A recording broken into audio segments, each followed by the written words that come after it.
ನಮಸ್ಕಾರ ಸರ್. ನಮಸ್ಕಾರ ಸರ್, ತಮ್ಮ ಹೆಸರು? ಜಯಕುಮಾರ್ ಅಂತ. Okay sir. ದಲಿತ ಸಂಘರ್ಷ ಸಮಿತಿ ಪ್ರಥಮವಾಗಿ ಎಲ್ಲಿ ಪ್ರಾರಂಭವಾಯಿತು, ಅದು ಹೇಗೆ ಪ್ರಾರಂಭವಾಯಿತು, ಮತ್ತೆ ಅದನ್ನ ಲೀಡರ್ಶಿಪ್ ಫಸ್ಟ್ಗೆ ಹೇಗೆ ಡೆವಲಪ್ಮೆಂಟ್ ಮಾಡ್ಕೊಂಡ್ ಬಂದ್ರು?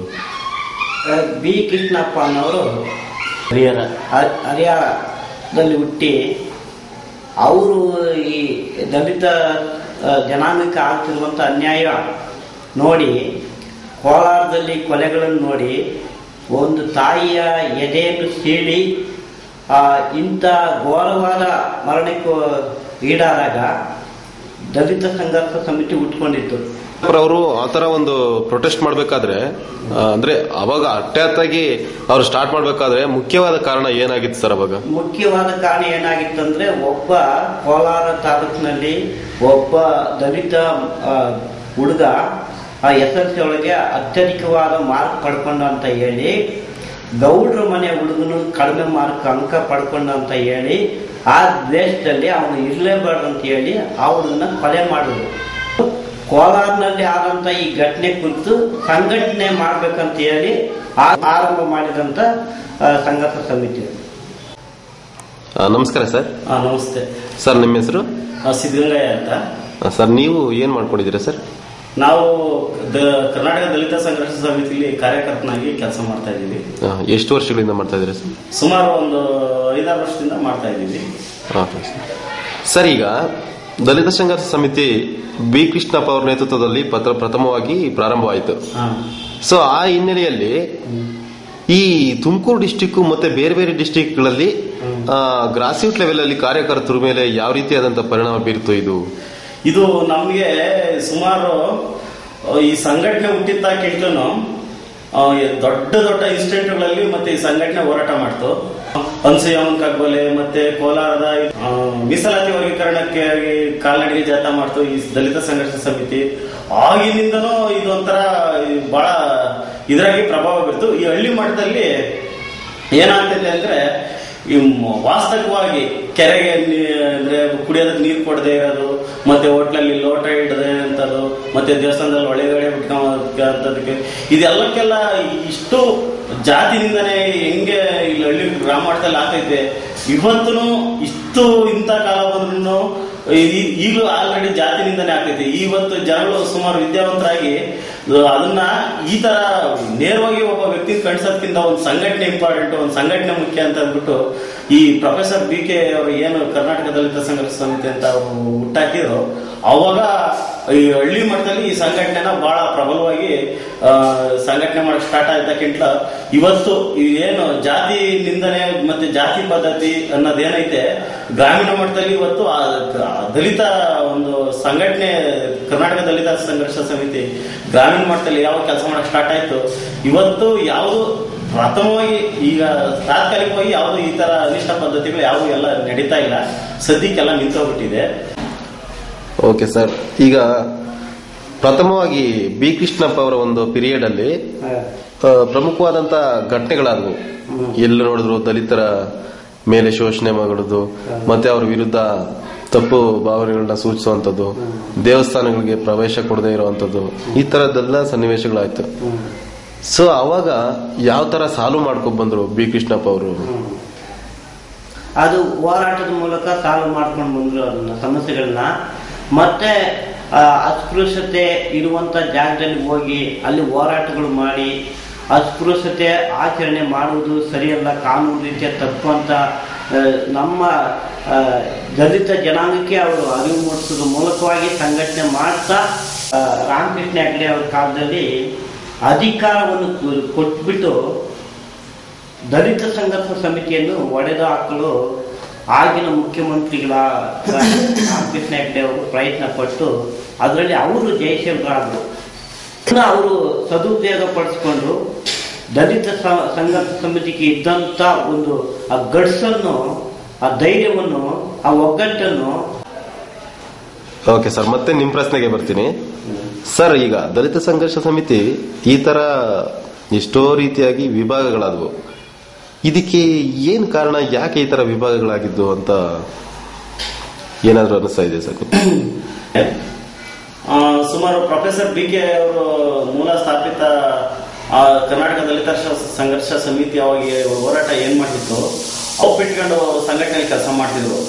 ಅವರಲ್ಲಿ ಏನಾಯ್ತು ಅಂತ ಅಂದ್ಬಿಟ್ರೆ, ಒಂದು ರಾಜಕೀಯವಾಗಿ ದಲಿತ ಸಂಘರ್ಷ ಸಮಿತಿ ಯಾವ್ದು ಸಪೋರ್ಟ್ ಮಾಡಬೇಕು ರಾಜಕೀಯವಾಗಿ ಅಂತ ಅವರು ಒಂದು ತೀರ್ಮಾನಕ್ಕೆ ಬಂದಾಗ, ಈ ನಮ್ಮ ದಲಿತ ಹಿತ ಕಾಪಾಡುವಂತ ಯಾವ ಪಕ್ಷ ನಮ್ಮೊಂದಿಗೆ ಇರಬೇಕು ಅಂತ ಅವರು ತೀರ್ಮಾನ ಮಾಡ್ಕೊಂಡಾಗ,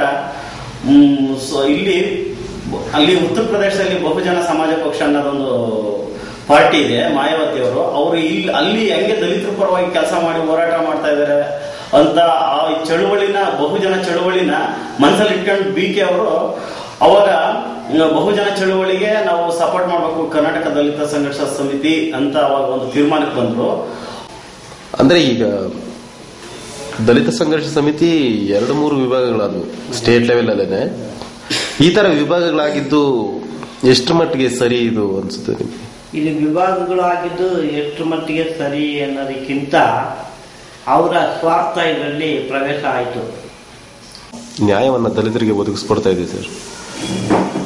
ಇಲ್ಲಿ ಏನಾಗಿದೆ ಅಂದ್ರೆ, ಅಲ್ಲಿ ಲೀಡರ್ಶಿಪ್ ಅಂತ ಮೂಲ ಸಂಘಟನೆ ಮಾಡಿದ ಹೋರಾಟಗಳು ಏನೇ ಎಲ್ಲಾ ಹೊಸ ವಿಭಾಗಗಳಾಗಿದಾವೆ ಸರಿ, ಅವರೆಲ್ಲ ಕಾನ್ಸೆಪ್ಟ್ ಇಟ್ಕೊಂಡು ಮುಂಚೆ ಆಗಲೇ ಪ್ರೊಫೆಸರ್ BK ಅವರು ಅವ್ರ ಆಲೆ ಮಾಡಿಬಿಟ್ಟಿದ್ರು. ಈಗ ಈ ಹೊಸ ಸಂಘಟನೆಗಳು ಏನಿದಾವೆ ಇವರು ಏನನ್ನು ಒಂದೊಂದೇ ವಿಚಾರ ಕಾನ್ಸೆಪ್ಟ್ ಇಟ್ಕೊಂಡು ಈಗ ಮೀಸಲಾತಿ ವರ್ಗೀಕರಣಕ್ಕೆ ಈಗ ಹೊಸದಾಗಿ ಹೋರಾಟ ಮಾಡ್ತಿರ್ಬೋದು, ಮತ್ತೆ ಇನ್ನು ಕೆಲವೊಂದು ಮೂಲಭೂತ ಸಮಸ್ಯೆಗಳು ಇಟ್ಕೊಂಡು ಹೋರಾಟ ಮಾಡ್ತಾವೆ ಈ ದಲಿತರ ದೌರ್ಜನ್ಯಗಳ ಪರವಾಗಿ. ಆಗಾಗಲೇ BK ಅವರು ಮಾಡಿಬಿಟ್ಟಿದ್ರು. ಈಗ ಆತರ ಇವರು ಏನಂದ್ರೆ ಈ ಹೊಸದಾಗಿ ಕಾರ್ಯಾಗಿ ಒಂದು ಸಂಘಟನೆ ಇದು ನಮ್ದು ಆ ಬಣ ಈ ಬಣ ಅಂದ್ಕೊಂಡು ಹೆಸರಿಟ್ಕೊಂಡು ವೈಯಕ್ತಿಕವಾಗಿ ಬೆಳೆಯಕ್ ನೋಡ್ತಾ ಇದ್ದಾರೆ. ಅಂದ್ರೆ ಇವರು ರಾಜಕೀಯವಾಗಿ ಮತ್ತೆ ಗುರುತಿಸ್ಕೊಳ್ಳೋದಕ್ಕೋಸ್ಕರ ಹಿಡಿದಾಗ್ತೈತೆ ಅಂತ ಹೇಳಿದ್ರೆ, ಇಲ್ಲಿ ಮೌಢ್ಯತೆ ಮತ್ತು ಕಂದಾಚಾರಗಳು ಮತ್ತು ದೇವರು ಈ ತರ ಮಾರ್ಗವನ್ನು ತೋರಿಸ್ಬಿಟ್ಟಿದ್ದಾರೆ. ಮನುವಾದಿಗಳನ್ನ ಮಾತನ್ನು ಕೇಳಿ ಅದ್ರ ಮೇಲೆ ನಂಬಿಕೆ ದಾಟಿ ಇಟ್ಬಿಟ್ಟು ಪೂರ್ತಿ ಸಂಸ್ಕಾರಗಳು ಇದಕ್ಕೆ ಹಣವನ್ನು ಖರ್ಚು ಮಾಡಿಕೊಂಡು ಸಾಲ ಮಾಡಿಕೊಂಡು ಮತ್ತೆ ಈ ತರ ಅವರು ಜೀವನ ಸಾಗಿಸ್ತಾ ಇದ್ದಾರೆ. ಮಕ್ಕಳ ವಿದ್ಯಾಭ್ಯಾಸ ಮಾಡಬೇಕು, ಮಕ್ಕಳಿಗೆ ವಿದ್ಯೆ ಕೊಡಬೇಕು, ಮಕ್ಕಳನ್ನ